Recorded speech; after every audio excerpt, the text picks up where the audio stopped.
Aquí estamos. Bueno, muy buen día. Gracias por estar en esta reunión. Según el cronograma establecido, nos toca hoy esta semana, trabajar las unidades 8 y 9. La unidad 8 y 9 son dos temas muy importantes de la materia. La 9 es responsabilidad marítima y la 8 se refiere a términos de comercio internacional, los Incoterms, y la, eh, los medios de pago y técnicas de pago en el comercio internacional. La manera de organizarnos va a ser la siguiente. Si ustedes se fijan en la unidad 8 del aula virtual, tiene encargada una clase, bueno, de la doctora Prados, de la otra cátedra sobre estos temas, pero además tienen 6 videos sobre los Incoterms y carta de crédito. En esos videos van a tener todo lo que sería el desarrollo de la clase sobre el tema. De ahí que me voy a concentrar en esta reunión, en la unidad 9. Les voy a pedir que vean estos videos y el material, los videos sobre la unidad 8, y el día jueves vamos a realizar prácticos sobre la unidad 8 en el horario de consulta. Esos prácticos los tienen cargados en la sección apuntes de clase de la unidad 8. Van a encontrar ejercicios sobre Incoterms 2020 junto con otro material que les va a ser de utilidad. Por ejemplo, esta tabla de los Incoterms. Muy importante, los Incoterms, véanlos por favor por este archivo que dice Incoterms 2020 PDF, porque ha sido modificado por la Cámara de Comercio Internacional. Comenzaba a regir una nueva versión, la 2020, a comienzos de este año. Es decir, todos los demás libros y el material que tenemos cargado en la aula virtual que encuentren van a estar desactualizados. Esto es la versión actual vigente y sobre la que van a ser evaluados también. Entonces, repasamos. Hoy voy a desarrollarles la unidad 9. La unidad 8 la tienen desarrollada en los videos disponibles en el aula virtual. Son bastantes horas de video, o sea que se van a entretener con eso. Y el día jueves vamos a hacer prácticos de Incoterms y de carta de crédito y vamos a despejar las dudas que haya sobre esos temas. ¿Alguna pregunta en el chat? Sirviendo el libro del año pasado que recomendó sobre Incoterms, me preguntan por el libro Aspectos Jurídicos del Comercio Exterior, parte 1. Para carta de crédito y para seguros, para medios de pago y para seguros, sí sirve. Para Incoterms, no sirve ya porque ha quedado desactualizado. Se modificaron, entonces, el punto de Incoterms, eso lo tienen que ver por ese archivo que está en el aula virtual. Para el tema de crédito documentario, sí, véanlo por el libro. Y que está cargado en la parte de bibliografía de la materia. En la pestaña bibliografía de la materia, ustedes van a encontrar eh, aquí en general, bibliografía principal de la materia. Supongo que ya vienen estudiándolo muy bien. Y van a encontrar Incoterms 2020 y aspectos jurídicos del comercio exterior. Aspectos jurídicos del comercio exterior para carta de crédito y otros medios de pago, otros medios y técnicas de pago, y para seguros, que es en la unidad número 10, y los Incoterms 2020 para la primera parte de la unidad 8. Ustedes revisen eso, revisan los videos y los trabajamos a los casos prácticos y a las inquietudes que tengan el día jueves. Y hoy nos concentramos en la unidad 9, que es responsabilidad. ¿Alguna duda? ¿O ya puedo comenzar con la 9?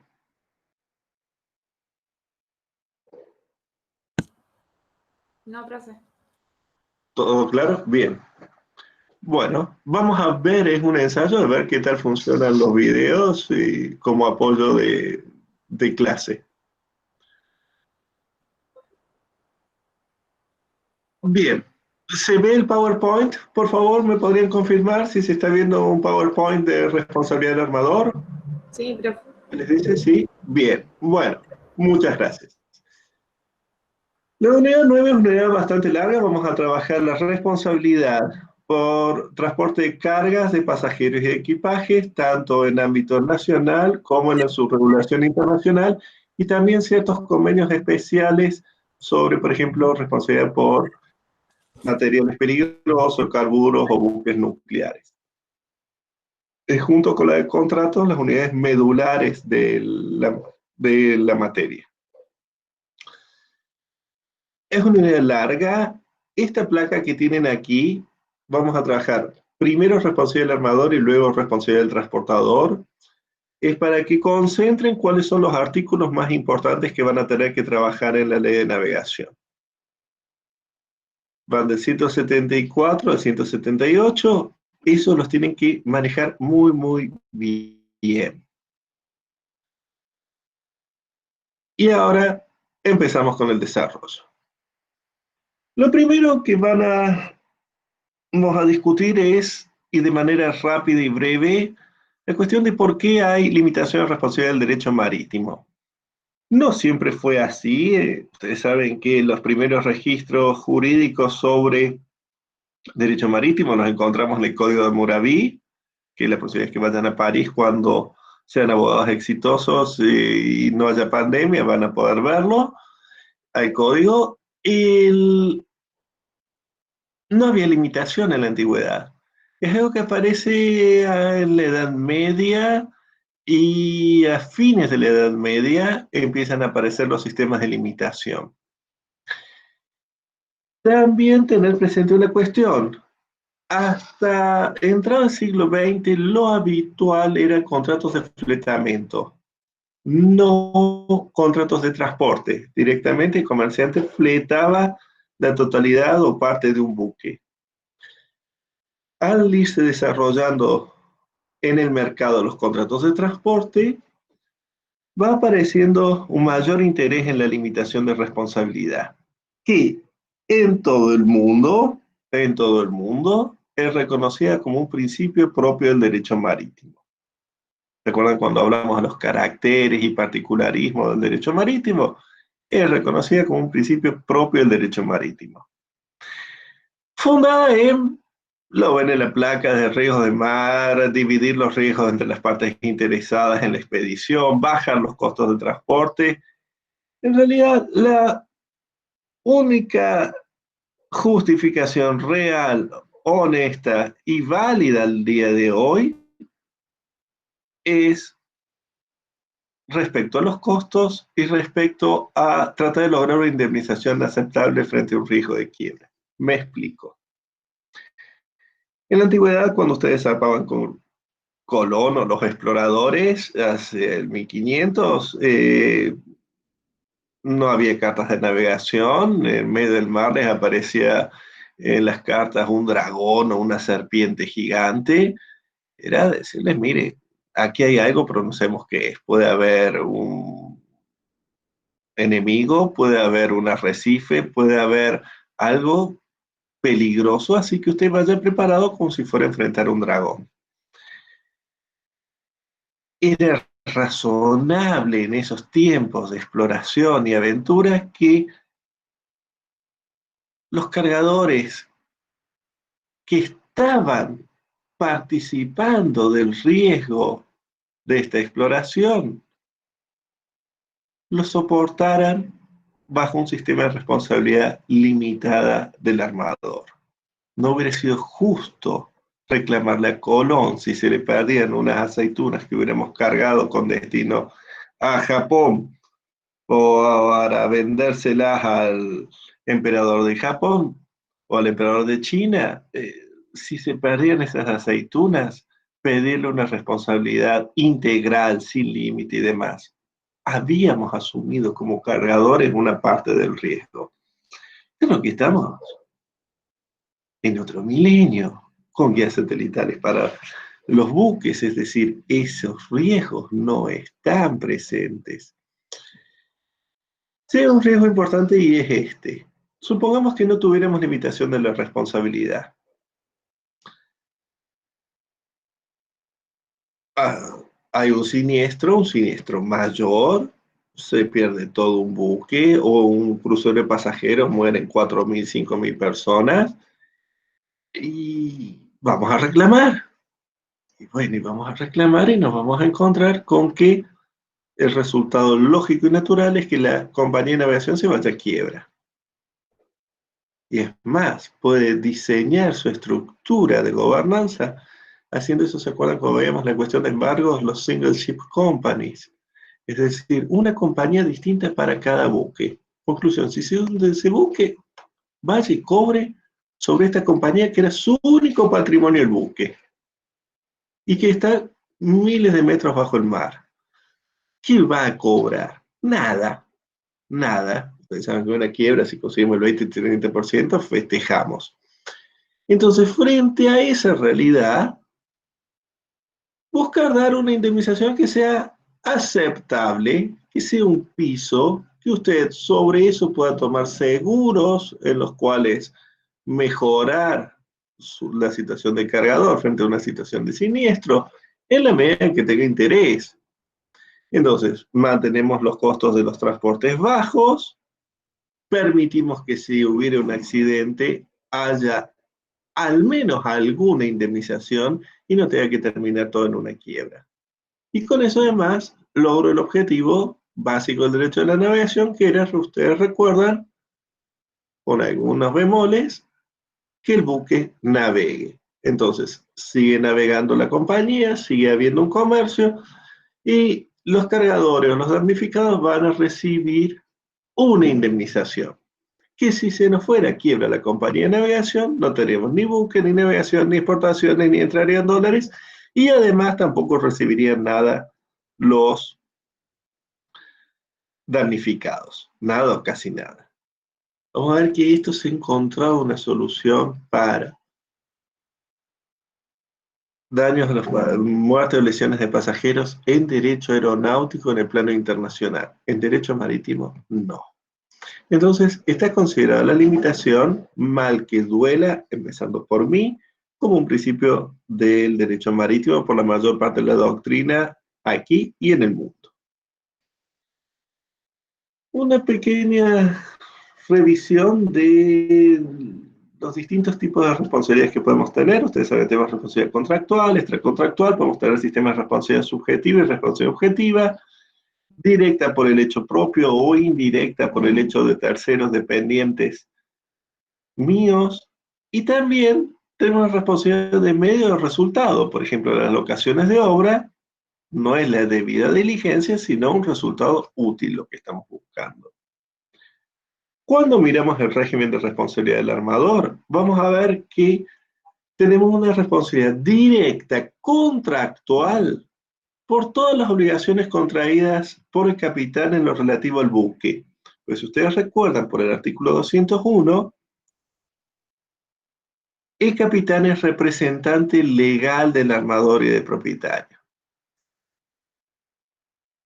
Pero además, vamos a tener una responsabilidad indirecta extracontractual por los ilícitos contractuales o extracontractuales cometidos por el capitán y los miembros de la tripulación en ejercicio de sus funciones.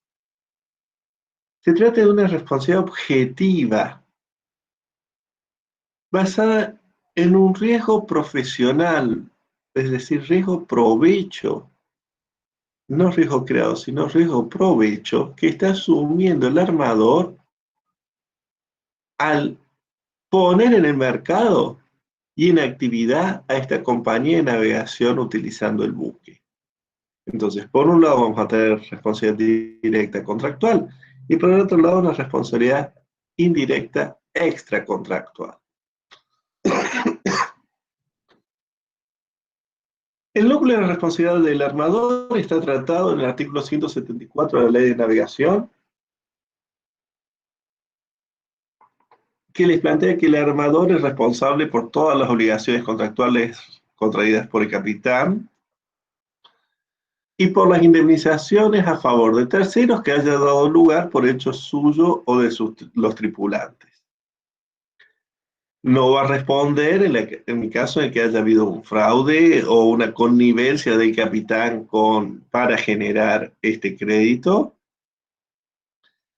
Y en el mundo van a ver que ustedes que hay distintos sistemas de maneras de tratar la limitación de responsabilidad. Vamos a repasar los principales aquí y luego llegar a cómo lo trabaja la ley de navegación en el artículo 175. ¿Dudas hasta aquí?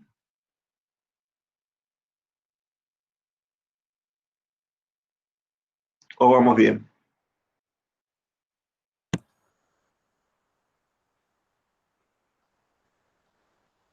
¿Puedo seguir? Sí. ¿Sí? Bueno, gracias.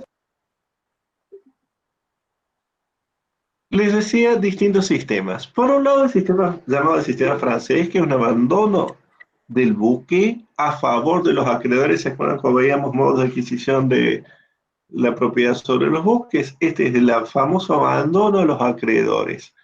Claro, lo va a poder hacer el armador que además sea propietario, pero no puede abandonar algo que no es de él. Va a ser el abandono del buque, no transmitiendo la propiedad, sino como ustedes han visto en quiebras el crown down, es decir, señores acreedores, tengan la empresa, cóbrense, pero si hubiera un remanente, queda para el propietario del buque. Si sus créditos fueron por 100 y el valor del buque era 120, esos 20 pesos del remanente quedan para el propietario del buque, no para los acreedores.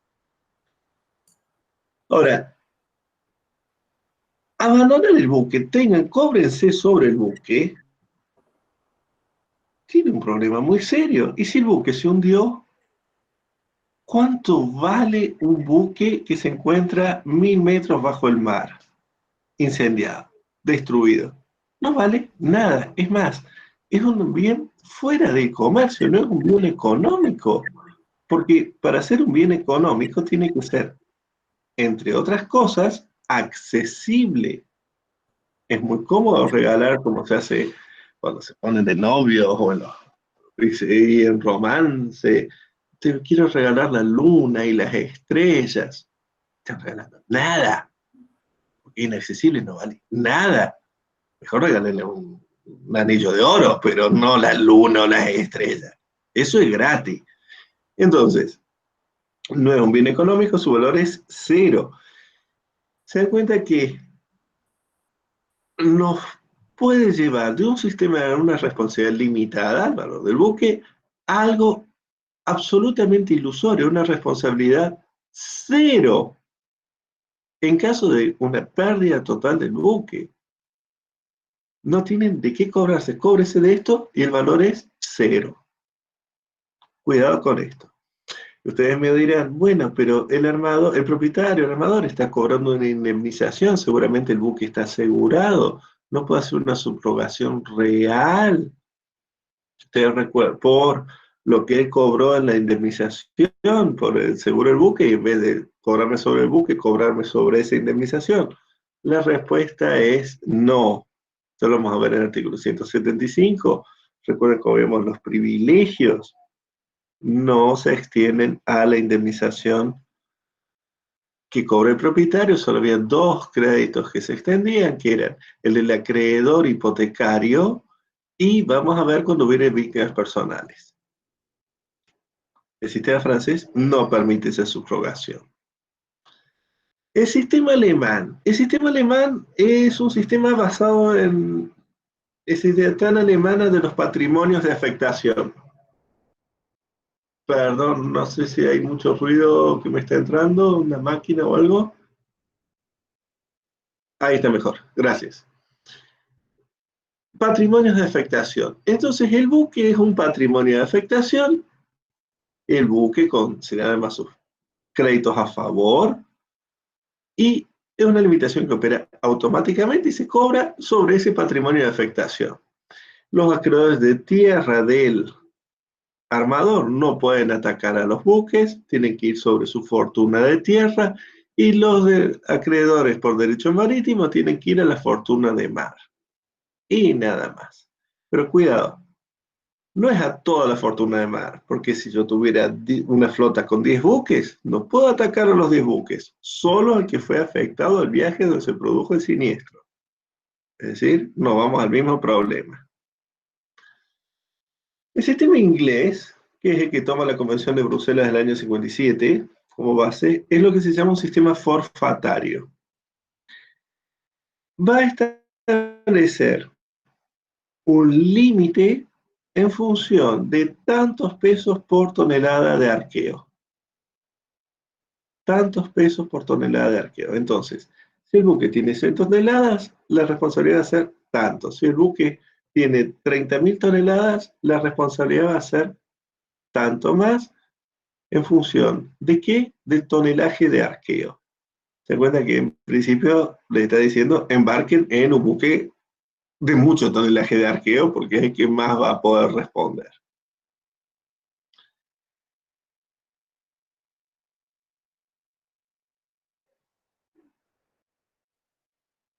No solo va a ser responsable el buque, como en el sistema francés, sino todo el patrimonio del armador. Es decir, hay un valor en función del buque, del tonelaje de arqueo, del buque que sufre, o en el cual sufrieron percances estas mercancías, o se generó el ilícito extracontractual, por ejemplo, va a ser todo el patrimonio del armador el que va a responder hasta tantos pesos por tonelada de ese buque. Estados Unidos, la Charter Act, cuando empezaron a aparecer estas cláusulas, los tribunales empezaron a poner el grito en el cielo, sobre todo porque se basaba en el sistema de valor del buque, no entregar en abandono, sino el valor del buque, se calcula el valor del buque y concluir el viaje. El valor, si fue hundido, puede ser cero, se da cuenta. Entonces dijeron, por lo menos para daños personales, va a haber un monto en función de las toneladas, fíjense que está mezclando el sistema forfatario con el sistema de abandono en valor, para responder a los daños personales. Y eso se va a cobrar sobre todo el patrimonio del armador, no solo sobre el buque que se encuentra hundido. Es decir, vamos al buque, si el buque no pudiera llegar a un mínimo de respuesta para los daños personales, ese mínimo se va a conformar en función del tonelaje de arqueo. Vamos a ir al resto del patrimonio del armador, incluida la indemnización del seguro que pudiera estar cobrando. Y el sistema italiano lo que hace es, va a decirles el valor del buque también, pero le va a poner un piso diciendo, mire, el valor del buque al final del viaje, al momento de poner la limitación, pero que no puede ser inferior a la quinta parte del valor que tenía el buque al comienzo del viaje. Es decir, no va a ser cero, va a ser hasta la quinta parte del valor que tenía el buque al comienzo del viaje como mínimo. Es decir, tenemos distintos sistemas. Uno, el abandono del buque a los acreedores. Otro, un sistema forfatario, que es el inglés. El alemán, la fortuna de mar. El norteamericano, abandono del valor, es decir, perdón, limitación al valor del buque, con más esta fórmula mixta en caso de que ese valor no llegara a cubrir un mínimo de responsabilidad en daños personales en función de un sistema forfatario por tonelada de arqueo. Y luego el italiano, que va contemplando como piso el valor, una quinta parte del valor del buque al inicio de la expedición. ¿Qué hace Argentina? va a tomar elementos de los distintos sistemas y ofrecérselos al armador. Le dice, lo primero es que va a poder, el artículo 175 comienza diciéndoles que va a poder limitar la responsabilidad al valor que tenga el buque al final del viaje, con todos los créditos a favor del buque, por esa expedición. Al valor que tenga el buque al final del viaje. No va a poder limitar si hubiera culpa personal del armador.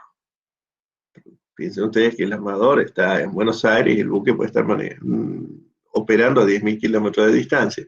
Es decir, que salvo que haya culpa personal del armador, va a poder limitar al valor del buque al final del viaje en el cual los hechos hayan ocurrido.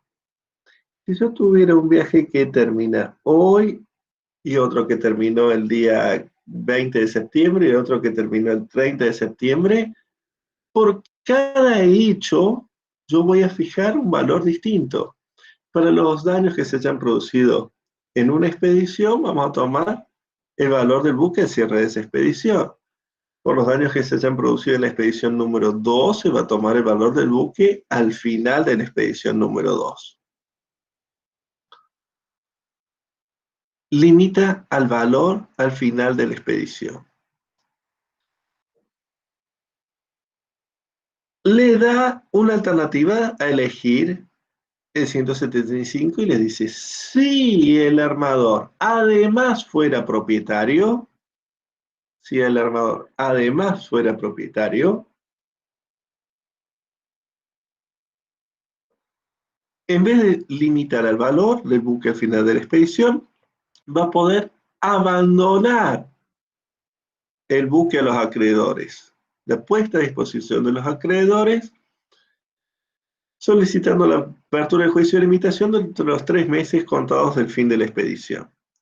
Entonces, abandona el valor, primer párrafo, al final de la expedición, y si además fuera propietario, va a poder optar por, en vez de abandonar, de limitar el valor, abandonar a los acreedores el buque. ¿Y qué pasa con los daños personales? Si el sistema de responsabilidad que hayamos utilizado, sea abandonando el valor, limitando el valor del buque al final de la expedición, no abandonando el buque, que sabemos que puede estar hundido y su valor es 0, no llegar a cubrir un monto de 13 argentinos oro por tonelada de arqueo total, ya lo vamos a ver cómo se mide ese arqueo para este caso, la responsabilidad del armador se va a acrecentar en lo necesario para llegar a esos 13 argentinos oro y pagar las indemnizaciones de daños personales. Exclusivamente este acrecentamiento va para daños personales, es decir, muerte o lesiones personales.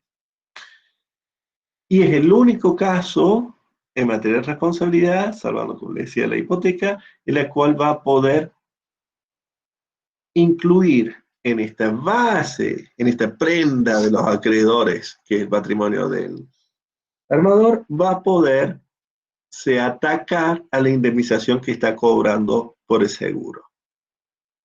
Entonces, 3 situaciones. Abandono del buque si soy propietario, si limito el valor y cualquiera de las dos que haya elegido. Si con eso no llego a 13 pesos argentinos oro por tonelada, se va a poder ir sobre todo el patrimonio del armador para llegar a esos 13 pesos argentinos oro por tonelada arqueo total e indemnizar muerte y lesiones personales, exclusivamente para muerte y lesiones personales.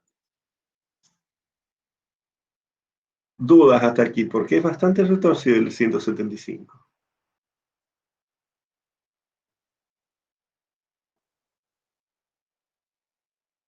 ¿Hay alguien en el chat?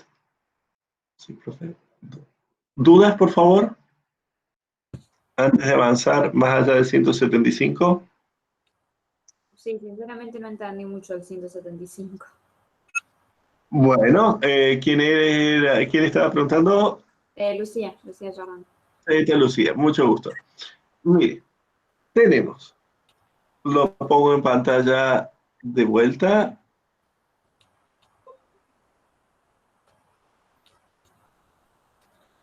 La primera parte les dice, en el primer párrafo, que va a poder limitar tu responsabilidad al valor que tenga el buque al final del viaje, en el cual se produjeron los hechos dañosos, generadores de responsabilidad.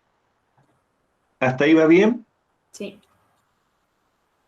Eso es bastante claro, ¿verdad?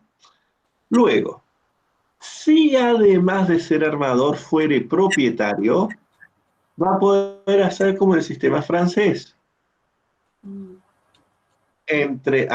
Poner a disposición, dice, de los acreedores, es decir, hacer abandono a los acreedores del buque para que se cobren sobre eso. Entonces, no quiere ir al valor, sino que prefiere ir a su elección a entregar el buque. A entregar el buque. Es una elección que él tiene. Ahora, si ese valor, ¿se acuerdan cómo vemos el modelo norteamericano, el mixto, en el cual hemos visto que este sistema de valor al final del viaje o de abandono a los acreedores puede estar abandonando algo que, o valuando algo que vale cero?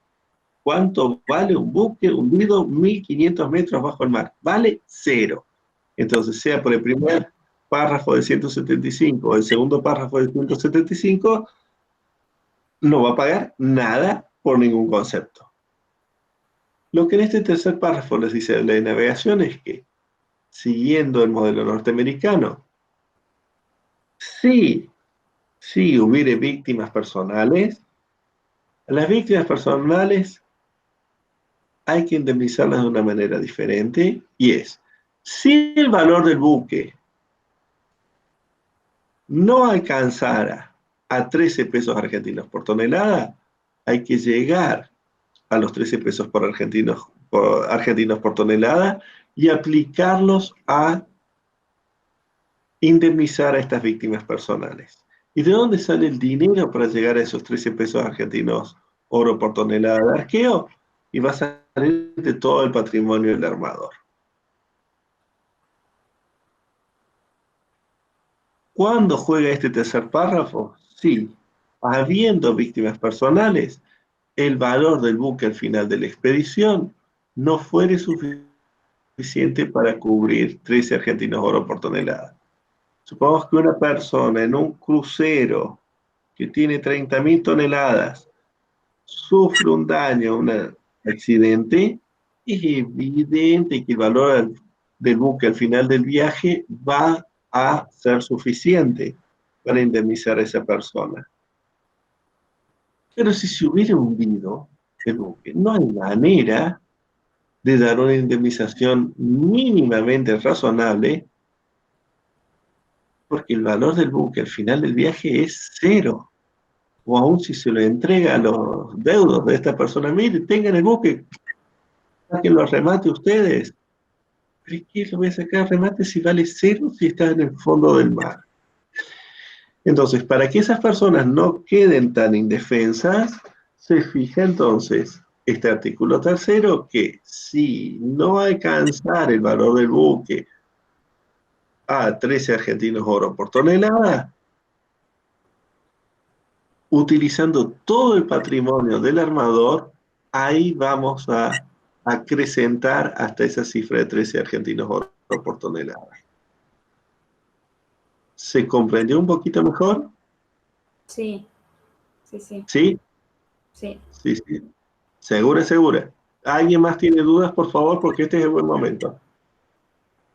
Profe, ¿esos 13 pesos argentinos oro es por cada damnificado o es en total? No. Fíjese cómo les dice la ley: 13 pesos argentinos oro por tonelada de arqueo total. Es decir, que si tuviera un buque con 1.000 toneladas, serían 13.000 argentinos oro, y se va a distribuir entre la 1, 5, 10 o 100 víctimas personales. Bien. Bien. Se va a distribuir entre ellas. no está mirando por víctima, o aeronáutico sí lo va a hacer por víctima. Acá está en una responsabilidad forfataria siguiendo a Bruselas y va a ser en función del arqueo total del buque. ¿Hasta qué momento, y aquí entramos con una cuestión de las cláusulas procesales al final de la ley, el artículo 561, hasta qué momento puedo poner la limitación de responsabilidad? Recuerden que la limitación de responsabilidad es un beneficio que se le da al armador y luego al transportador en el artículo 175, no una obligación. Si el armador no quiere limitar su responsabilidad, no la limita e indemniza integralmente. Pero si quisiere limitar su responsabilidad, fíjense que tiene plazo hasta cuándo. Hasta el momento de oponer excepciones en el juicio de ejecución de sentencia.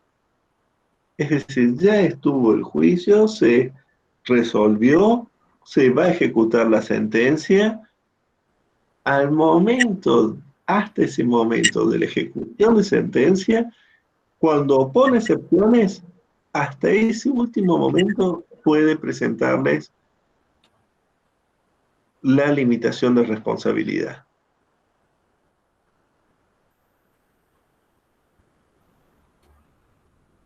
Si hubiera un crédito contra la víctima, hay una compensación y el límite se o el cargador, una víctima personal o el cargador, y la limitación se va a aplicar sobre lo que exceda la compensación. ¿Qué entendemos por buque? Recuerden que es una universalidad de hecho el buque. No es solo el buque, sino, como lo expresa el artículo 154, todo su equipamiento y todos los créditos a favor que tiene el buque. Por ejemplo, fletes que todavía no ha cobrado porque se cobran en el puerto de destino. Aquí tienen desarrollado en el artículo 575 el juicio de abandono.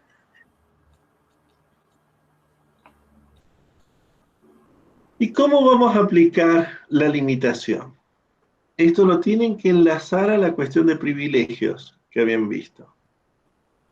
En la unidad 4, si mal no recuerdo.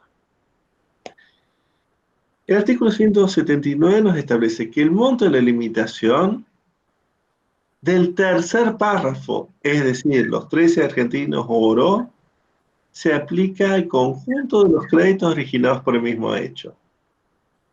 Es decir, es por hecho y no por viaje. Porque el viaje puede ser hasta Shanghái. Y haber tenido una víctima personal en San Pablo, después otra en Sudáfrica, otra en un puerto de la India, otra en Singapur. No es por el viaje, sino por cada hecho generador de responsabilidad. Por eso les insisto con que se calcula por accidente y no por viaje. Una cosa que duele, pero hay que decirlo claro. Si los acreedores, por daños de muerte o lesiones personales, no fueran íntegramente satisfechos con las sumas resultantes del aumento de responsabilidad del armador, no van a poder atacar el resto del valor del buque. Cuidado. No van a poder atacar el resto del valor del buque. Se tienen que ir sobre estos 13 argentinos oro por tonelada. No van, es decir, podríamos encontrar víctimas personales que no van a estar completamente satisfechas y acreedores por daños materiales que sí van a verse satisfechos. Cuidado con esto. ¿Qué se toma como tonelaje de arqueo? El artículo 180 nos dice, si se trata de buque de propulsión mecánica, es el tonelaje bruto menos el destinado a la tripulación y para los demás buques el tonelaje neto, es decir, menos lo de la tripulación y menos maquinarias y demás. ¿Cuánto cotiza el argentino oro? Y actualmente, esto fue tomado de hace un par de días, está a unos 30.000 pesos el argentino oro, es el viejo patacón. Tienen que entrar al sitio del Banco Central, ahí tienen el enlace y van a ver la cotización del argentino oro. Se da cuenta que 30.000 pesos, si estamos en un buque muy grande y tenemos una víctima, no es problema. Un buque de 10.000 toneladas, son 30.000 por 10.000, y bueno, entonces yo ya tengo una indemnización más o menos razonable. Pero piensa que tenemos un buque pequeño. A ver, desde buque con 10 toneladas ya pasa a ser buque mayor, y es el piso que le pone la ley. ¿A cuánto me queda la responsabilidad? Y me va a quedar chiquita. Pasado a dólares da ganas de llorar. 130 el dólar, da ganas de llorar. Entonces, atentos a que la limitación, si están en un buque chico, puede ser baja. Puede ser baja. Dudas antes de entrar a los créditos alcanzados y a créditos excluidos de la limitación. Tenemos el sistema, un pequeño repaso. Tenemos distintos sistemas a nivel mundial, el francés, el alemán, el inglés, que es el profatario, el norteamericano mixto, el italiano, que es menos interesante para nuestra ley. Varios de esos sistemas o los puntos fuertes de esos sistemas van a ser recuperados por el proyecto Malbani y luego la ley de navegación. Y nos ofrece como primera medida que el armador limita el valor del buque al final de la expedición, o si además fuere propietario puede optar por hacer abandono a los acreedores, y esta situación particular de las víctimas personales, que se va a crecer lo que haga falta y desde todo el patrimonio del armador hasta llegar a esos 13 pesos argentinos oro por tonelada, que no son muchos, no son muchos. No es mucho dinero. ¿Dudas, por favor? No. ¿No tienen dudas? Fíjense cómo cada vez se nos hace más técnica la materia. Habíamos empezado muy románticamente la naturaleza jurídica del alta mar y de los fondos oceánicos y se acuerdan la zona, y ahora estamos en una parte muchísimo más técnica. Cuando vean los videos de la unidad 8, que los tienen que saber muy bien esos temas, los Incoterms especialmente los tienen que saber extremadamente bien, van a ver que se vuelve todavía más técnica la materia. Y hago una digresión. Los Incoterms los tienen que saber muy, muy bien, de adelante para atrás, de atrás para adelante. Porque sobre eso además se calculan los aranceles aduaneros de importación y de exportación. Así que un error en los Incoterms nos lleva a un problema serio con la aduana, nos puede llevar a suspensión de registro, multas y demás. Entonces los Incoterms hay que manejarlos muy bien y son la base de la negociación de cualquier exportación. Así que se los voy a preguntar en el parcial, se los voy a preguntar en el examen final, y el día que seamos viejitos y nos encontremos haciendo un certificado de supervivencia en la caja de abogados, les voy a preguntar los Incoterms y los voy a agarrar a bastonazos si no lo saben los Incoterms, porque ya van a estar viejos y van a estar con bastones todos, así que más vale, por favor, que lo sepan bien. Preparen esos videos y vamos a toda máquina el jueves con los ejercicios, porque los tienen que manejar muy bien.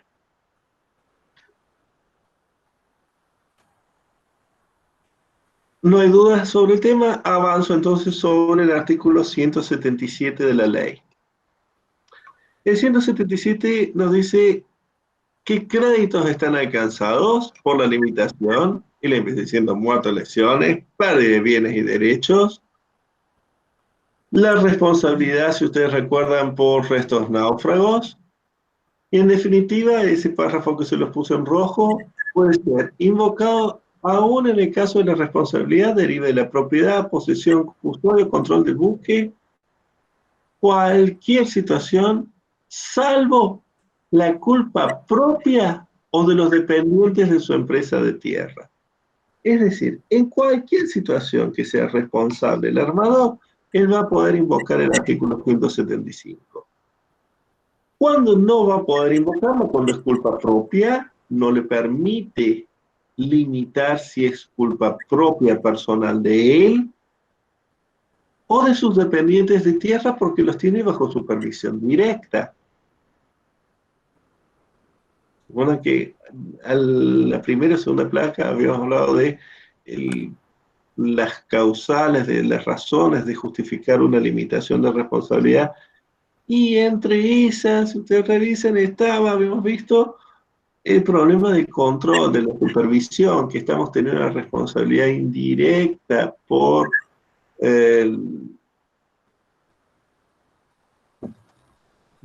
personal que hemos designado, pero del cual no tenemos control, porque está a miles de kilómetros de distancia, un control efectivo.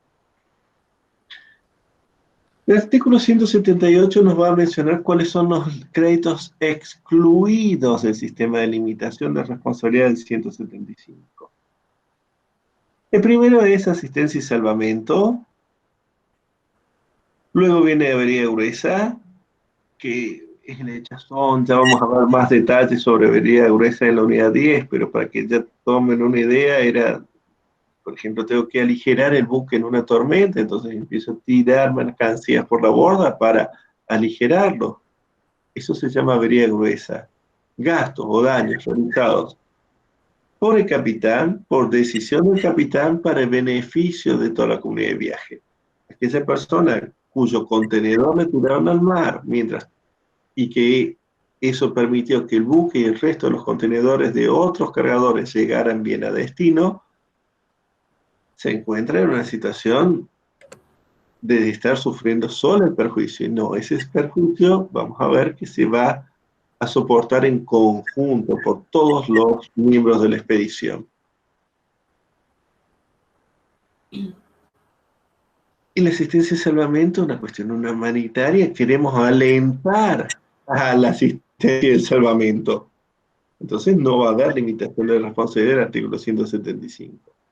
Igual vamos a ver que hay ciertos límites. Cuando estudiemos asistencia y salvamento y avería gruesa, vamos a ver que no es sin límite. Porque en asistencia y salvamento es por el valor de la mercancía que salvó. Ese es el límite, más no le van a pagar.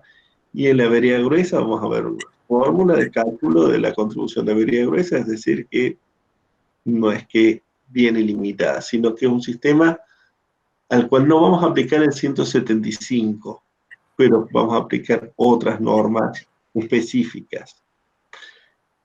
Y el otro, lo cual no se aplica el 175, no va a poder invocar la limitación de responsabilidad frente a los créditos de la tripulación por el contrato de ajuste. Si no, no tendría marinos. Así de simple. El 181 es importante porque va a generar un juego luego con el 290. A ver, tanto el propietario del buque como el transportador del régimen de contrato de transporte, tanto el propietario del buque como el transportador o sus dependientes van a poder escudarse en el régimen del artículo 175. Es decir, que el transportador, ya vamos a ver en el artículo 270 en adelante, especialmente de 275, va a tener ciertas razones por las cuales va a poder exonerarse de responsabilidad y si tuviera que pagar, va a pagar limitadamente, salvo dolo en el daño producido. Ese pagar limitadamente puede ser que le interese comparar lo que tiene que pagar en función de responsabilidad del transportador o colgarse del sistema de limitación del artículo 175. Va a elegir lo que le sea más conveniente y menos oneroso.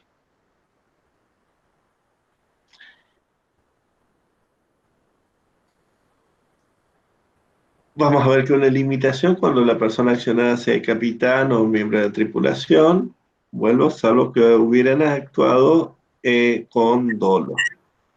En ese caso, la responsabilidad será sin límite.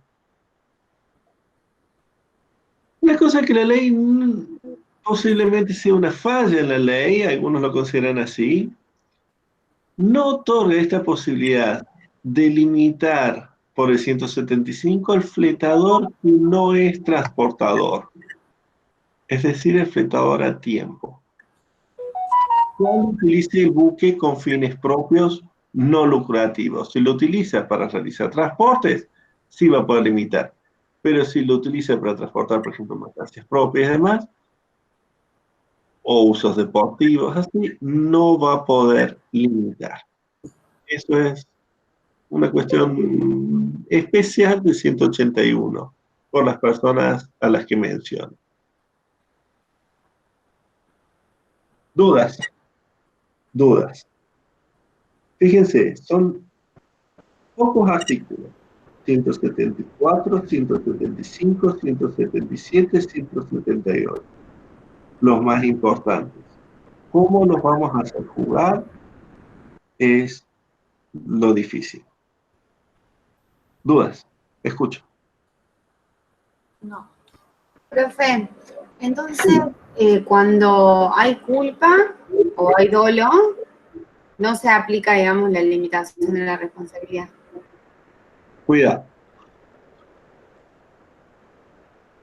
Cuando es culpa propia del armador, dolo o culpa propia del armador. Si fue una culpa del capitán, sí se aplica la limitación de responsabilidad.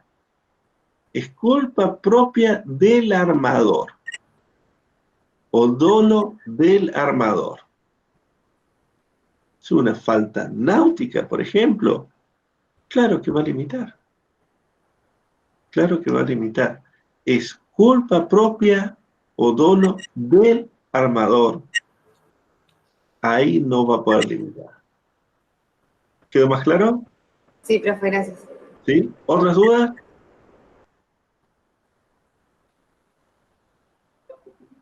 Bueno, sigo entonces.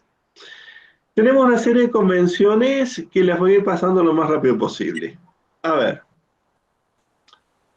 Tenemos una convención de Bruselas de responsabilidad de los propietarios de buques del año 24, no confundir con la de conocimientos de embarque. Esta fue dejada sin efecto en 1949.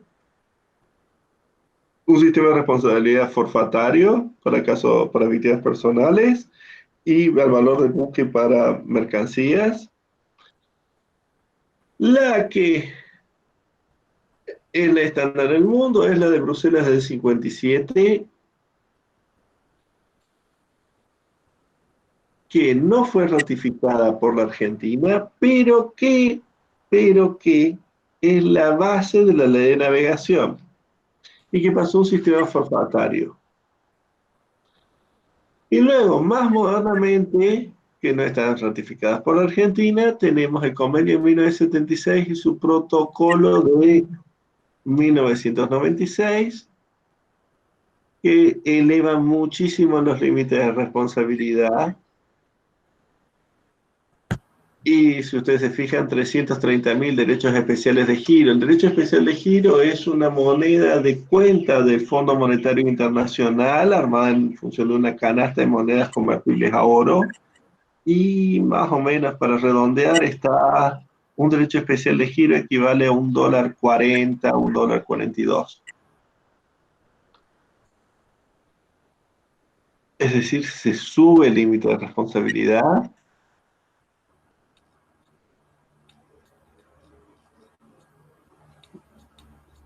Estados Unidos no lo ratificó, pero sí 50 países que representan casi el 70% de la flota mundial, 68% de la flota mundial.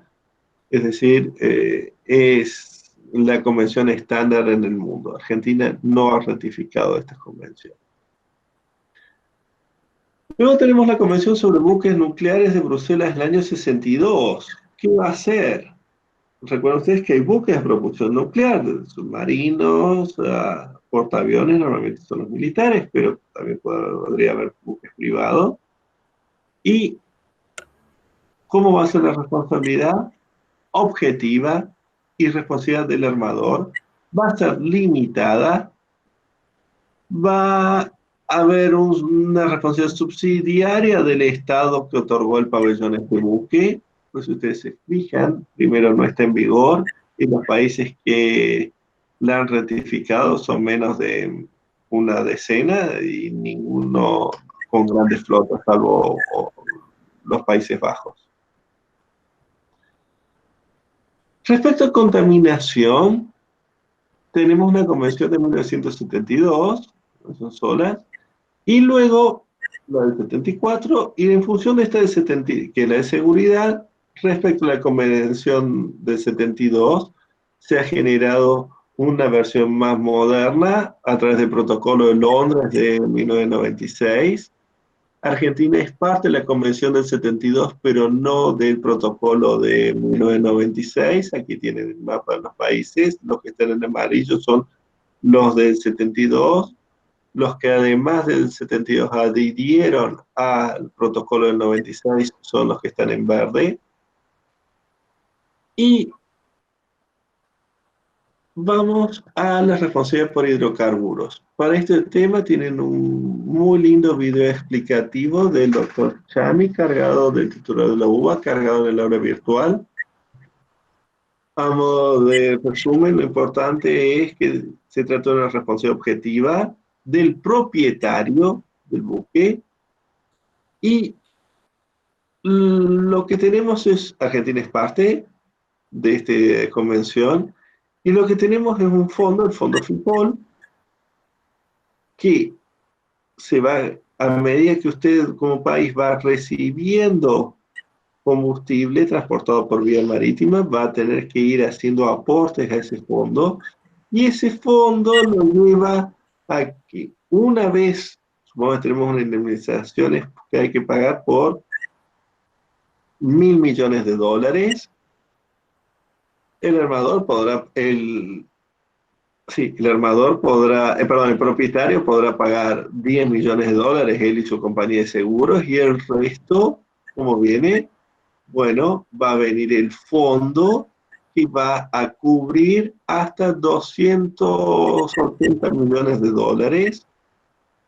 Y si fuera países que se firmaron el fondo complementario, va a llegar a $1.000 millones, y por normativa europea, el fondo de la Comunidad Económica de la Unión Europea, ese fondo se tiene que cubrir para los daños que se produzcan en Europa hasta $3.000 millones.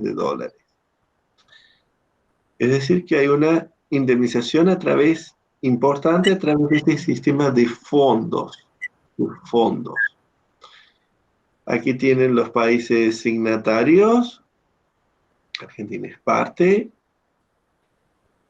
Hay otro fondo, el fondo de la Convención HNS de 1996, que es para mercancías peligrosas,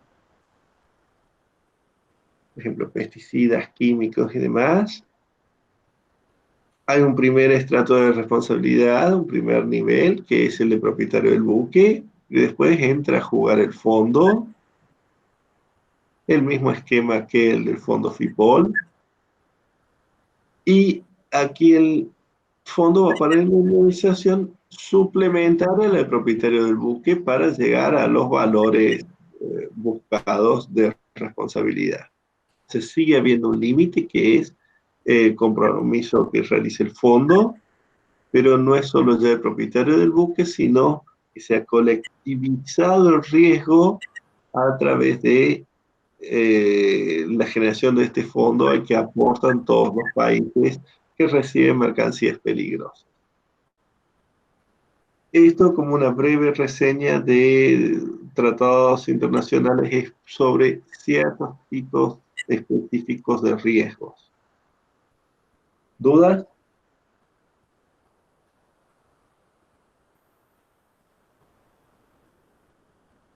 ¿No hay dudas? ¿No? Vamos, debería haber alguna duda. Más.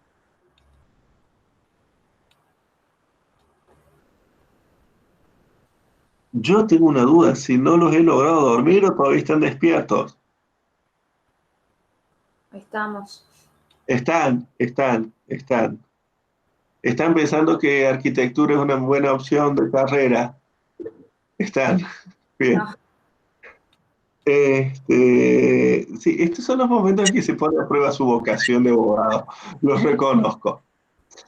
Es muy técnico todo esto, pero lo tienen que manejar bien. Entramos entonces a responsabilidad del transportador de mercancías. Habíamos estado trabajando en el artículo 175, la responsabilidad del armador. Ahora en el 275 vamos a trabajar la responsabilidad del transportador. Fíjense, la ley ha sido muy generosa para con los estudiantes al poner en 175 la responsabilidad del armador y en 275 la responsabilidad del transportador. Es decir, debe ser la única cosa generosa que tiene la materia con los estudiantes, facilitarles la recordación de estos números de artículos. ¿Cuáles son las cosas más importantes que vamos a trabajar? 275, 277 y 278 y la Convención de Bruselas sobre conocimientos de embarque de 1924. ¿Qué características tiene? Lo primero, que es subjetiva. A ver, va a poder exonerarse por la debida diligencia, lo cual es claramente una inconsistencia lógica, porque es una locación de obra el contrato de transporte. Hay un opus, un resultado útil buscado del traslado del puerto A al puerto B, sanas y salvas de estas mercancías o pasajeros o equipajes. Es decir, no debería poder escudarse en la debida diligencia que es propia para obligaciones de medio, no de resultado. Pues bueno, sí va a poder invocar debida diligencia. Es limitada, pero también recuerden cuando estuvimos viendo contrato de fletamento y el contrato de transporte, tenemos la sección quinta de la ley de navegación, cláusulas de orden público, que si estuvieran en el contrato artículos o cláusulas que fueren en contra de lo establecido por la ley en la sección quinta, se van a tomar por no escritos, es decir, es imperativa. ¿Y qué se le da a cambio a los cargadores de tener que soportar todo este horror de una responsabilidad que se puede escudar el transportador en la diligencia o que sea limitada? La inversión de la carga de la prueba. Inversión de la carga de la prueba. Es decir, que la que lo que va a hacer es demostrar que estaban a bordo las mercancías, lo tiene con el conocimiento de embarque y muestra cuál era el estado y conocimiento en el que fueron puestas a bordo, y luego que no llegaron o que llegaron dañadas. Con eso ya tiene el juicio y ya tiene el reclamo. Es el transportador el que va a tener que generar la prueba de que actuó con debida diligencia, prueba que vamos a poder impugnar. Entonces vuelvo. A cambio, si ustedes quieren decirlo, de tener que soportar una responsabilidad en la cual me voy a escudar como transportador, invocando la debida diligencia, y que además, si tuviera que pagar, va a pagar de manera con un límite, pudiendo esconderse detrás de un límite de responsabilidad. ¿Cuál es la única cosa de todo este sistema que beneficia al cargador? La inversión de la carga de la prueba. Salir a probar qué ocurrió, cómo se dañaron mercancías en la bodega 4 de un buque que está a 12.000 kilómetros de distancia sería una prueba diabólica, imposible generar. Entonces, hay una inversión de la carga de la prueba, es el transportador el que tiene que salir a demostrar que él actuó con debida diligencia. ¿Ustedes recuerdan algunas cuestiones que hemos visto al trabajar el contrato de transporte? Cuando estamos hablando de transporte de mercaderías, la debida diligencia es debida al momento de iniciarse, antes y al iniciarse el transporte, el buque tiene que estar en estado de navegabilidad, y por el 271 queda en cabeza del transportador todas estas obligaciones de tipo comercial: carga, descarga, estiva, rumaje, cuidado de las mercancías. El artículo 175 nos dice una serie de causales por las cuales tanto el transportador como dice el buque, como si fuera una persona, cuando la ley de navegación les dice aquí, el buque deben interpretarlos como el armador, van a ser responsables, pero van a poder exonerarse de responsabilidad cuando se verifique alguno de los supuestos del artículo 275. Lo primero son las culpas náuticas. Se exonera por culpas náuticas. El capitán nos mete en una tormenta, en la tormenta perfecta, se va a exonerar el transportador.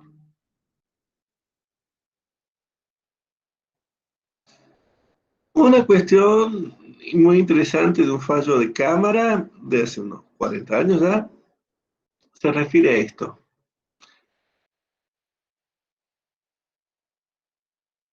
El transportador, frente a una falta náutica de capitán, va a tener que demostrar su debida diligencia en la selección y capacitación y asignación de ese capitán a ese buque. Es decir, que si hubiera puesto una persona mental o físicamente incapacitada para guiar esta expedición, no habría cumplido con actuar con la debida diligencia. Es decir, habría una falta náutica, sí, pero habría antes una falta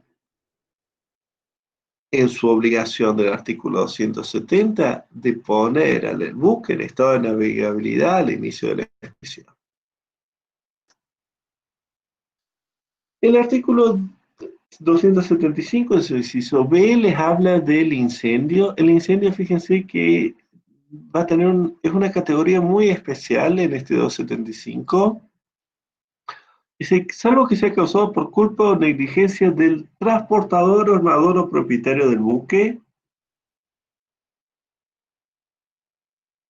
Y dice, deberán ser probadas por quien le invoque. Es decir, que si se incendió el buque y nosotros hemos partido mercancías y consideramos que hubo una negligencia o culpa del transportador, vamos a tener que salir nosotros a probar que era un piromaníaco, por ejemplo, el transportador, o que actuó negligentemente y por eso se generó el incendio.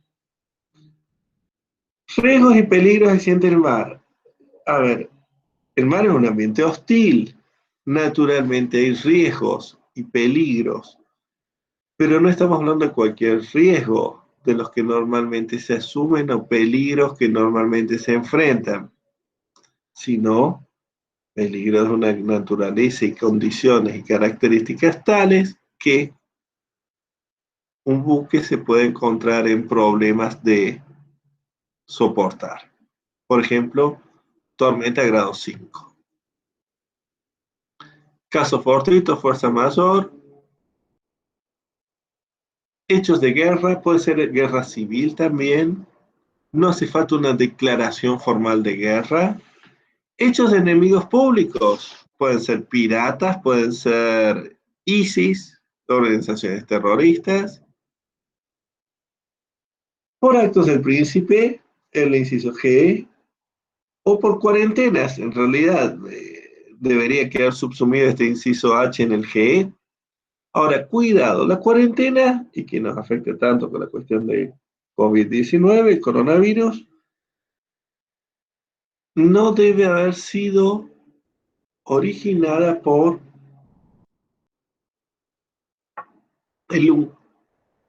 Igual el inciso G, el acto del principio, por el incumplimiento de una obligación por parte del transportista.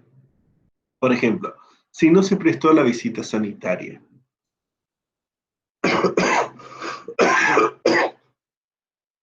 Entonces, me van a poner en cuarentena, pero la culpa fue del transportista por no haber tenido la documentación acorde, por ejemplo. Entonces ahí no se va a exonerar. Perdón.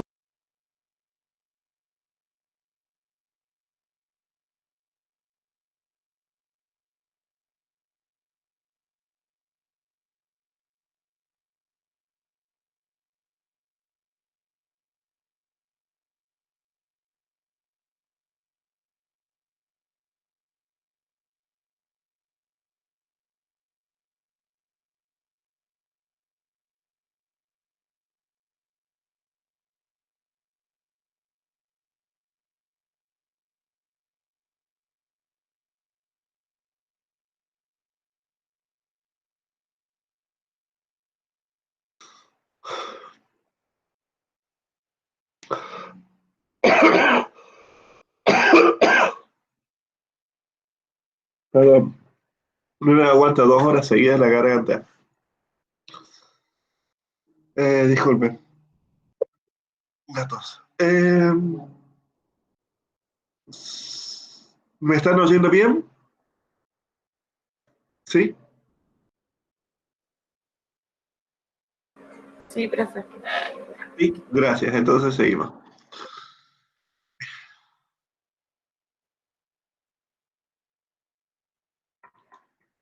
No va a ser responsable, inciso I, por hechos o omisiones del cargador, es decir, culpa propia de la víctima.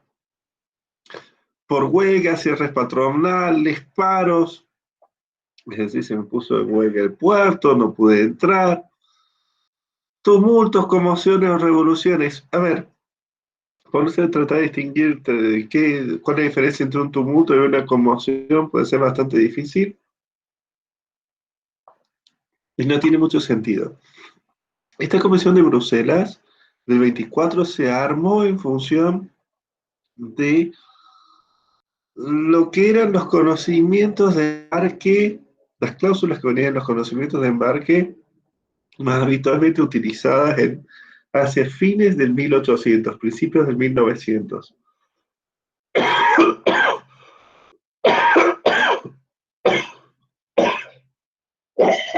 Perdón.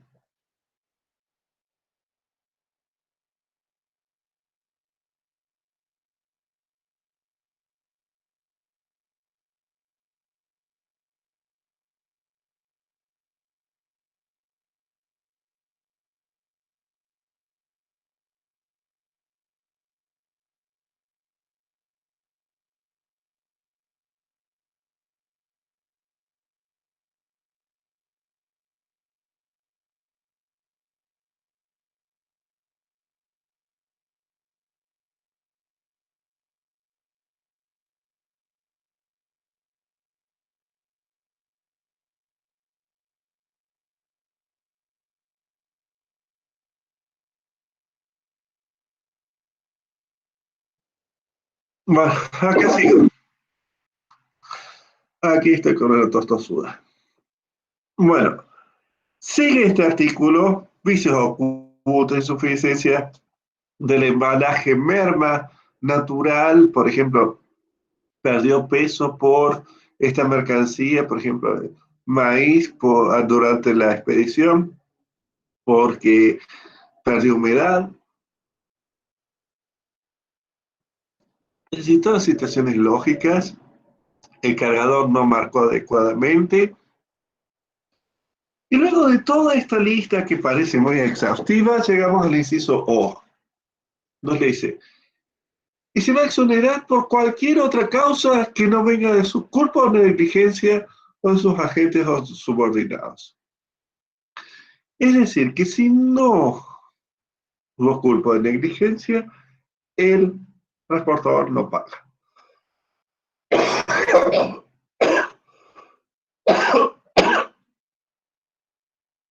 ¿Quién debe probar que no hubo culpa o negligencia es el transportador.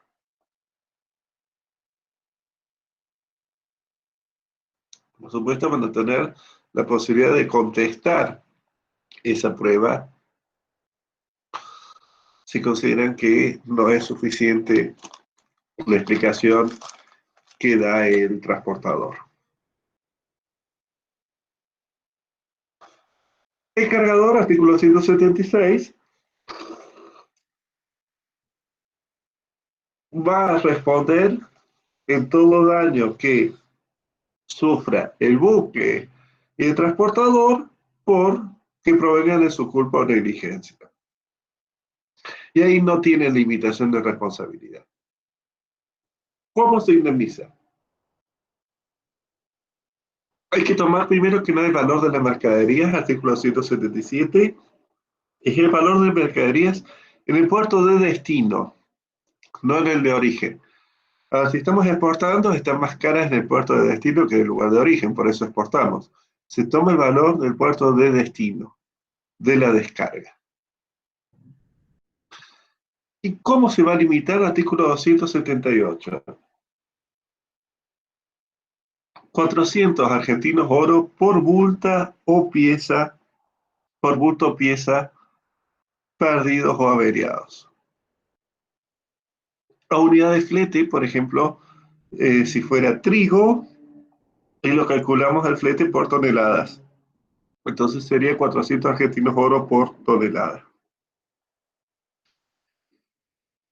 El 278 les continúa diciendo que si hiciéramos una declaración de valor de la mercancía y este estuviera insertado en el conocimiento de embarque, ese va a ser el límite en la medida que fuera más alto que estos 400 argentinos oro. Cuidado con esto. En todos los conocimientos de embarque, cuando los vimos el otro día, las anteriores reuniones, es muy habitual que haya un casillero donde hay que poner el valor. Pero eso está solo puesto, y así lo estableció uniformemente la jurisprudencia, a los efectos de cumplir con obligaciones aduaneras. No es un reconocimiento de valor por parte del transportador a los efectos del artículo 278. Si queremos una declaración de valor, tiene que ser una cláusula expresa y firmada, esa cláusula por el transportador. Y no va a poder escudarse en la limitación de responsabilidad del transportador si ha actuado él con dolo o dolo eventual. Dolo directo, o bien dice temerariamente con conciencia y prioridad de producirlo, lo que llamamos habitualmente el dolo eventual. Eso implica, artículo 175, tengo una serie de causales de exoneración, situaciones por las que no va a ser responsable, no va a tener que pagar. Si hubiera habido culpa y negligencia y tuviera que pagar, va a pagar de manera limitada conforme a los montos establecidos por el artículo 277. Es decir, perdón, 178. No pago, salvo que hubiera habido culpa o negligencia. Si hubo culpa y negligencia, va a pagar con un límite. Va a tener que dar una indemnización integral si en vez de haber habido culpa o negligencia, hubo dolo directo o dolo eventual. Cuidado con el uso de los contenedores, a veces se plantean problemas. El contenedor es un bulto, es decir, que esos 400 argentinos oro que decimos por bulto, el contenedor es un bulto. Que adentro estás llevando, supongamos, 20 computadoras.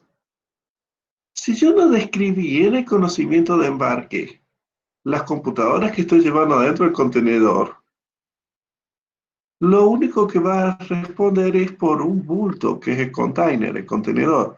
Si en cambio está detallado qué hay dentro del contenedor en el conocimiento de embarque, y dice, hay 20 computadoras, marca tal, número de serie tal, cual y tal, las 20 computadoras detalladas dentro, en el conocimiento como que se encuentran dentro del contenedor, ahí voy a sí tener 20 bultos, que son las computadoras, más un bulto extra que es el contenedor. Es decir, 20 computadoras detalladas en el conocimiento me generan 21 bultos. Si no hubiera sido detallado el contenido del contenedor dentro del conocimiento de embarque, voy a tener un único bulto que es el container. Mucha atención a eso.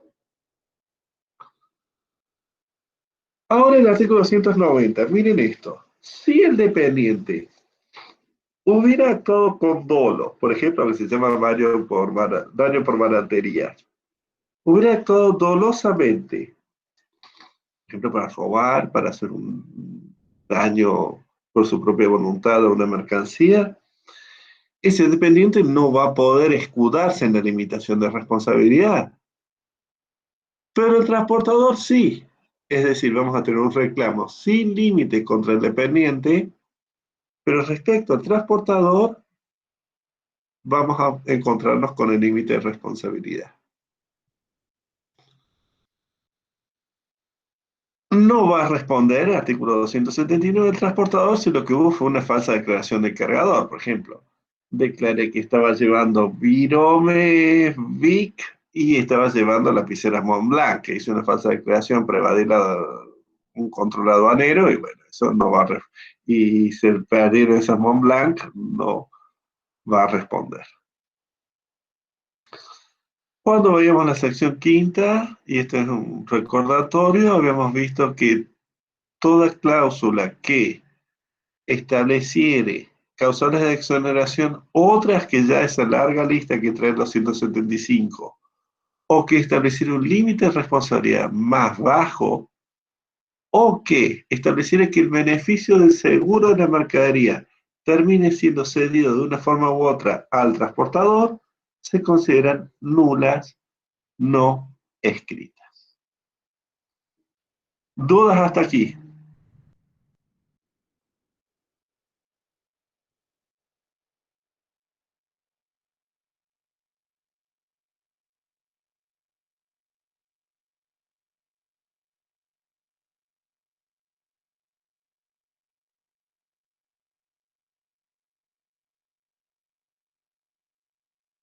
¿Dudas hasta este momento? ¿Responsabilidad del transportador? No, mucha información, pero clara, sí, mucha información. Es cierto. Por eso les decía, concéntrense en ciertos artículos. Trabajar bien en detalle esos artículos que les iba poniendo en cada comienzo de sección. Eso los tiene que ser bien, bien, bien. No marearse. Sé que es mucha información, pero esto es lo más duro de la materia. Esto es lo más duro. Así que lo van a pasar, creo que sin problema, ya como vienen trabajando, y lo demás ya es paz y felicidad. Vamos al régimen internacional. La Convención sobre Conocimientos de 1924.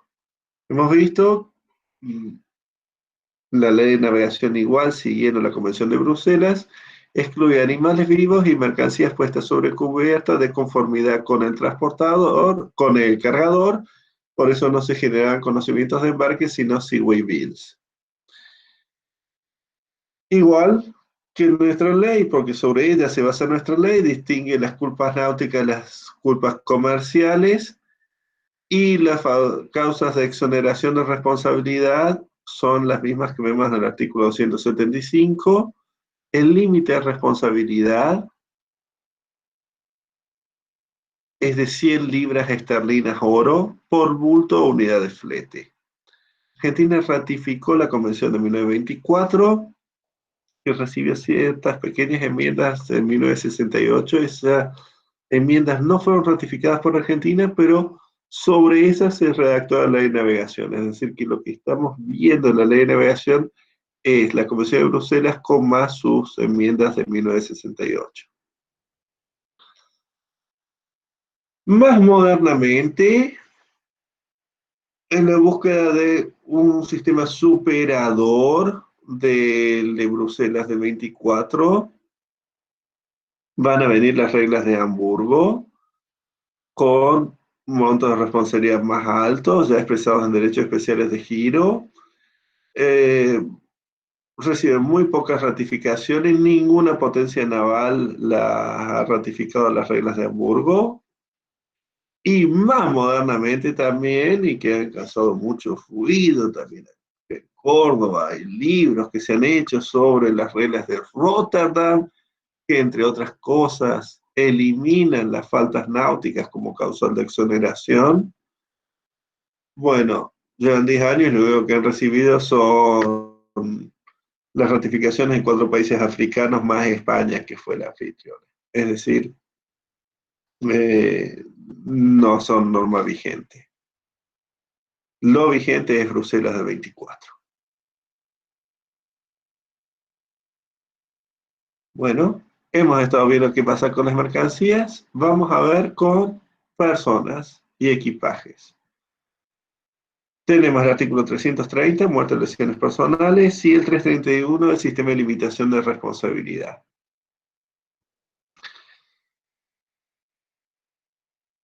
Si ustedes recuerdan, en el contrato de transporte de pasajeros, la debida diligencia de mantener el buque en estado de navegabilidad no era solo al inicio de la expedición, sino a lo largo de toda la expedición. Era obligación del transportador. Aquí nos dice que si el daño ocurre al pasajero por culpa o negligencia del transportador o de sus dependientes, va a ser responsable. Por supuesto, no va a ser responsable si simplemente me da un infarto por ver los delfines saltar al lado del buque, la emoción y la felicidad, me muero por eso, eso no va a ser responsable el transportador. La responsabilidad se presume, de vuelta de una inversión de la carga de la prueba, si las lesiones y la muerte han sido producidas por un naufragio, un abordaje, una explosión, una varadura, o algún hecho relacionado con estos eventos, es decir, siniestros mayores. Si hubiera habido siniestros mayores, va a haber una inversión de la carga de la prueba y se va a presumir la culpa o negligencia del transportador. ¿Cuál es el límite de responsabilidad? 1.500 argentinos oro. La conversión, como la vimos antes, a unos 30.000 argentinos pesos el argentino oro. Es decir, que si están dando cuenta, son 30.000 pesos por 1.500. Estamos hablando de 30 millones, 45 millones de pesos más o menos, que suena algo interesante, pero pasados a dólares da tristeza, ¿verdad? Luego el deber de información, el artículo 332 dice que hay que informar inmediatamente al transportador y que si no informamos dentro de los 15 días de manera escrita de los 15 días del desembarco, va a haber una presunción iuris tantum de que la persona desembarcó en las mismas condiciones físicas en las que había embarcado. Pero es una presunción iuris tantum que ustedes tienen el plazo de prescripción 1 año para hacerla caer en juicio. Respecto al equipaje, recuerden que es accesorio al de pasaje y el transportador va a ser responsable por el equipaje que tenga guardado en la bodega, y ahí va a haber también tener el que probar que actuó con debida diligencia. Respecto a lo que esté bajo custodia en la cabina del pasajero, el transportador va a responder solo cuando se pruebe, fíjese, aquí es al revés, la prueba, no hay inversión de carga de prueba, que el daño fue ocasionado por hecho suyo del capitán o de los tripulantes. Cuidado con esto, porque no es como en los hoteles. En el régimen de hotelería, ustedes han visto que si un pasajero en la habitación del lado ingresara a la mía y me robara algo, el hotel es responsable. Aquí no. Es solo responsable el transportador por sus hechos propios del capitán o de los tripulantes, no por los robos o daños de equipaje que me provoquen otros pasajeros.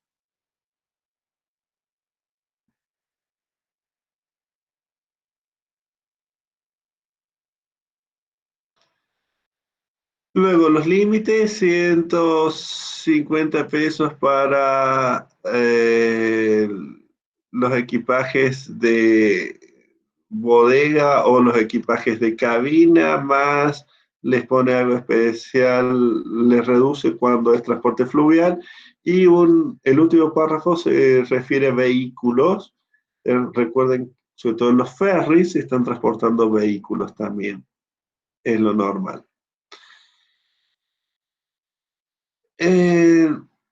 La notificación por el daño al equipaje tiene que ser inmediata si es equipaje de cabina o si es aparente. Sino cuidado, cuidado. Respecto al equipaje de cabina, se va a generar una presunción, pero esta presunción no va a ser una iuris tantum, sino una presunción de iure. Es decir, se va a generar una caducidad de la acción si no hace la reclamación en esos breves plazos respecto al equipaje de cabina. Y se pierde el derecho a reclamo. No voy a tener acción. En el ámbito internacional, ¿qué tenemos? La Convención de Atenas de 1974, con un protocolo modificatorio que ambos fueron ratificados por la Argentina. El factor de atribución es la culpa de negligencia, el monto de limitación 700.000 francos oro, y luego un sistema de responsabilidad diferenciado según el equipaje que tenga en el camarote el pasajero y para los vehículos. Y con eso terminamos. Es decir, la tienen cargada en el aula virtual para leerla, la Convención de Atenas. Lo principal es esto. En definitiva, ¿qué hemos hecho en esta reunión? Hemos trabajado la responsabilidad del armador, antecedentes internacionales, el régimen argentino y las convenciones internacionales. Luego hemos visto la responsabilidad del transportador de mercancías, la del transporte de pasajeros, legislación local e internacional, y algunas situaciones especiales como por ejemplo hidrocarburos o buques nucleares. Bueno, si todavía quieren seguir siendo abogados, cuéntenme sus dudas.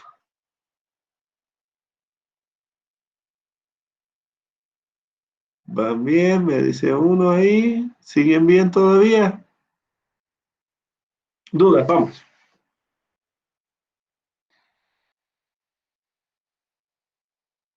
No hay ninguno. Hola, ¿están ahí? Y profesor, es mucha la información, mucho para desmenuzar e incorporar bastante, mucho lo que hay. Así que me he quedado pensando en los Incoterms del 2020, les aviso. Bueno, a ver, entonces vamos con esto. Esto sí, necesitan leerlo. Recuerden que los libros son siempre leyes comentadas en todo esto, cuando trabajan estos temas, así que en la práctica toman, por más que se figure como manual o tratado, son no mucho más que una ley comentada, lo cual no es malo, porque hay que manejar la ley. Concéntrese en manejar bien el articulado, sobre todo esos que les he ido señalando, remarcando al inicio de cada sección. Y les diría que lo revisen, vayan revisando con tiempo para ir generando inquietudes. Hay actividades sobre estos temas, hay casos prácticos cargados en el aula virtual, aprovéchenlos. Y como prioridad para el jueves, vean los videos de Incoterm. Y el jueves vamos con ejercicios y dudas sobre Incoterms. Y si ya pudieron avanzar sobre este tema, mejor. Pero concéntrense sobre todo en Incoterms. Gracias, profesor. No, por favor, a ustedes. Si no hay dudas, entonces ya damos por cerrado el día. ¿Listo? Entonces? Bueno, profe. Bueno, Bueno, para nos vemos grabación. hasta el jueves. Hasta el jueves. Tienen